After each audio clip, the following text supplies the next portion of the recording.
కన్యా రాశి వారికి జూన్ నెల ఏ విధమైనటువంటి ఫలితాలు రాబోతూ ఉన్నాయో ఈ వీడియో ద్వారా క్లుప్తంగా తెలుసుకునేటువంటి ప్రయత్నం చేద్దాం.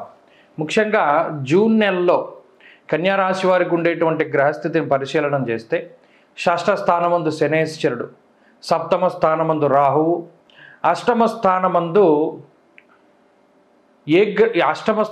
కుజుడు ఆయన యొక్క స్థానాన్ని జూన్ 1వ తారీఖు దగ్గర నుండి కుజుడు అష్టమంలోకి వెళుతూ ఉన్నారు. ఈ యొక్క విషయాన్ని మనం దృష్టిలో పెట్టుకోవాలి. భాగ్యస్థానంలో రవి గురుల యొక్క సంచారంతో ప్రారంభమై జూన్ 15వ తారీఖున దశమంలోకి రవిగ్రహం వెళతారు. అనగా మిథున రాశిలోకి రవి యొక్క మార్పు జరుగుతుంది. ఇది ఈ మాసంలో ప్రత్యేకించి జన్మరాశిలోనే అంటే కన్యా రాశిలోనే కేతువు సంచారం చేస్తూ ఉండగా ఈ మాసంలో ఉండేటువంటి గ్రహస్థితి. అయితే ఈ నెలలో అనుకూలము ప్రతికూలించేటువంటి గ్రహాలను చూస్తే షష్ఠ స్థానంలో శని అనుకూలంగా ఉన్నారు. గురుబలం ఈ రాశి వారికి ఉన్నది. ఈ నెలలో 15వ తారీఖు లగాయితూ రవి యొక్క బలం కూడా ఈ రాశి వారికి పెరుగుతూ ఉన్నది. 3 ప్రధానమైనటువంటి గ్రహాలు ఈ నెలలో కన్యా రాశికి అనుకూలంగా ఉన్నాయి. మరి అష్టమ కుజుడు అనేటువంటి దోషము మాత్రం అది ఏకైక దోషంగా ఈ నెలలో మనం చూడవచ్చును. అయితే ఇన్ని అనుకూలించేటప్పుడు అష్టమ కుజుడు పోని ఇబ్బంది పెట్టినా పర్వాలేదు అని అనుకునే గ్రహం కాదు కుజుడు. కుజాష్టమే షష్టగతే భృగోవా. అష్టమ కుజుడికి శుక్రుడు 6వ స్థానంలో ఉన్నప్పుడు వారు ఇచ్చేటువంటి ఫలితాలు చాలా విపరీతంగా ఉంటాయి. అవి మనం ఎప్పటికప్పుడు దృష్టిలో పెట్టుకోవాలి. ఎప్పుడు వదిలేసేటువంటి స్థానాలు కాదవి. ఈ స్థానాల్లో ఆయా గ్రహం సంచరిస్తూ ఉన్నప్పుడు కొన్ని జాగ్రత్తలు ఖచ్చితంగా తీసుకోవాలి.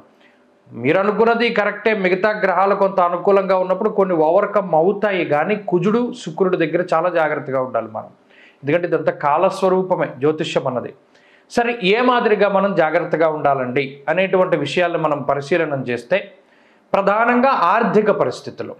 మొట్టమొదటిగా ఆర్థిక పరిస్థితులను చూస్తే కన్యా రాశి వారికి జూన్ నెలలో చాలా అత్యద్భుతమైనటువంటి ఆర్థిక పరిస్థితులు ఉన్నాయి. 6వ స్థానమందు శనేశ్వరుడు, గురుడు భాగ్యంలో ఉండడం, దశమంలో రవి సంచారం చేయడం, ఇవన్నీ కూడా చాలా గొప్ప స్థితిగతులుగా మనం పరిశీలన చేయవచ్చును. అయితే ఇక్కడ ఇందాక నేను అన్నానే అష్టమ కుజుడి యొక్క దోషం తీసేసేటువంటిది కాదు. ఇక్కడ శనేశ్వరుడు, రవి, గురుడు 3 గ్రహాలు కలిసి మీకు డబ్బు ఇస్తూ ఉన్నా అష్టమంలో ఉన్నటువంటి కుజుడు ఒక్కరు దాన్ని హరించి వేస్తారు. ఎలాగండి? ప్రవాసం, కార్యహాని స్యాతకాశ రోగం, ప్రపీడనం, స్థాననాశం, రుణచ్ఛేదం, అష్టమస్తే ధరాసుతే.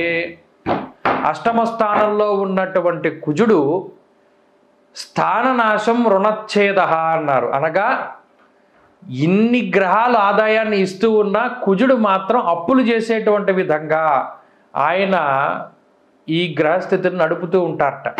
ఇక్కడ చూడండి ఎంత విచిత్రమో. షష్ఠ స్థానమందు శని డబ్బిస్తూ ఉన్నారు, దశమంలో రవి డబ్బిస్తూ ఉన్నారు, భాగ్యస్థానంలో గురుడు డబ్బిస్తూ ఉన్నారు, కానీ కుజుడు హరించి వేస్తున్నారు. అందుకనే మనం అనుకున్నాం అష్టమ కుజుడిని నెగ్లిజిబుల్గా చూసేటువంటి గ్రహం కాదు, ఆ స్థానం కాదు ఆయనది. కాబట్టి ఈ విషయం పట్ల జాగ్రత్తగా ఉండాలి. ఈ మాసంలో ఆదాయానికి ఏ విధమైనటువంటి లోటు ఉండదు. అలాగే ఖర్చు కూడా కొంత ఎక్కువగా ఉంటుంది. ఈ విషయాన్ని మనం దృష్టిలో పెట్టుకోవాలి. అయితే ఇక్కడ ఇంకో విషయం ఏంటి అంటే కుజుడు ప్రత్యేకించి జోదాలకి కానీ వ్యసనాలకి కానీ ఇలా డబ్బును ఖర్చు పెట్టేటువంటి స్థితికి కారణమవుతూ ఉంటారు. కాబట్టి ఆ విషయాల పట్ల చాలా శ్రద్ధ వహించాలి. అనవసరమైనటువంటి ఖర్చులు పెట్టకూడదు. జోదానికి కానీ వ్యసనానికి కానీ ధనాన్ని ఖర్చు పెట్టేటువంటి స్థితిగతులు కనుక ఉంటే వాటిని మానేయాలి. అప్పుడు బాగుపడతారు ఆర్థికంగా. ఇక రెండవది ఆరోగ్యపరమైనటువంటి విషయాలు. కన్యా రాశి వారికి కూడా ఇదే. శనేశ్వరుడు, గురుడు, రవి ఆరోగ్యాన్ని ప్రసాదిస్తూ ఉన్నారు, కానీ అష్టమంలో శని ఏం చేస్తున్నారు? ప్రవాసం, కార్యహాని స్యాత్, కాసరోగం, ప్రపీడనం అన్నది శాస్త్రం. ఊపిరితిత్తులకి సంబంధించినటువంటి వ్యాధులు, అలాగే ఉష్ణ సంబంధమైనటువంటి వ్యాధులు, అలాగే వ్రణము అనగా చర్మ సంబంధమైనటువంటి వ్యాధులు, స్కిన్ డిసీజెస్, అలాగే ఏదైనా పదునుగా ఉన్నటువంటి వస్తువు గుచ్చుకోవడము, ఏదైనా విద్యుత్ వల్ల వీటి వల్ల ఇబ్బందులను కలగజేస్తారు. అయితే ఇక్కడ ఈ గ్రహాలు అనుకూలం, ఒక గ్రహమే ప్రతికూలంగా ఉన్నప్పుడు చాలా జాగ్రత్తగా ఉండాలి. ఎందుకంటే కుజుడు సర్వసైన్యాధ్యక్షుడు. ఆయన తలుచుకుంటే రాజ్యాన్ని పొందగలడు, రాజ్యాన్ని కూలదోయగలడు. అందుకనే అష్టమ కుజుడికి మనం ప్రిఫరెన్స్ ఇవ్వాలి. ఎందుకంటే ఇన్నిసార్లు చెప్తున్నారు నాకు అర్థం కాదని మీరు అనుకోవచ్చు, కానీ సింహరాశి వారిని అడగండి చెప్తారు. అష్టమంలో కుజరాహువులు సంచారం జరిగినప్పుడు ఎంత జాగ్రత్తగా ఉంటేనో కానీ రోజు వెళ్ళేది కాదు. అదొకటి. సరే, ఈ విషయాన్ని పక్కన పెడితే ఆరోగ్యపరంగా కూడా బాగుంది, కానీ ఇక్కడ కూడా స్వయంకృత అపరాధమే కనబడుతూ ఉన్నది. ఏదైనా ఫాస్ట్గా వెళ్ళడం వల్ల దెబ్బలు తగలడము, ఇటువంటి వాటికే కుజుడు కారణమవుతారు. కాబట్టి మీరు నిదానంగా వెళ్ళినంత కాలము గురుడు, రవి, శని మిమ్మల్ని కాపాడుతూ ఉంటారు. ఇక కుటుంబ పరిస్థితులు, మూడవది కుటుంబ పరిస్థితుల విషయానికి వస్తే ఆ పరిస్థితులన్నీ కూడా కొంత సావకాశంగా ఉన్నాయి.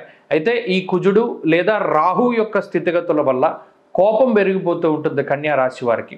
ఆ అతి కోపాన్ని కనుక వారు నిగ్రహించుకోగలిగితే కుటుంబంలో ఉండేటువంటి వ్యక్తులు కూడా మాట వింటారు, కుటుంబ సభ్యుల యొక్క సహకారం ఉంటుంది, దాంపత్య జీవనం సానుకూలంగా ముందుకు సాగుతూ ఉంటుంది. అలాగే ఉద్యోగపరమైనటువంటి విషయాల్లో కన్యారాశి వారికి ఈ నెల చాలా అత్యద్భుతమైనటువంటి ఫలితాలు ఉన్నాయి.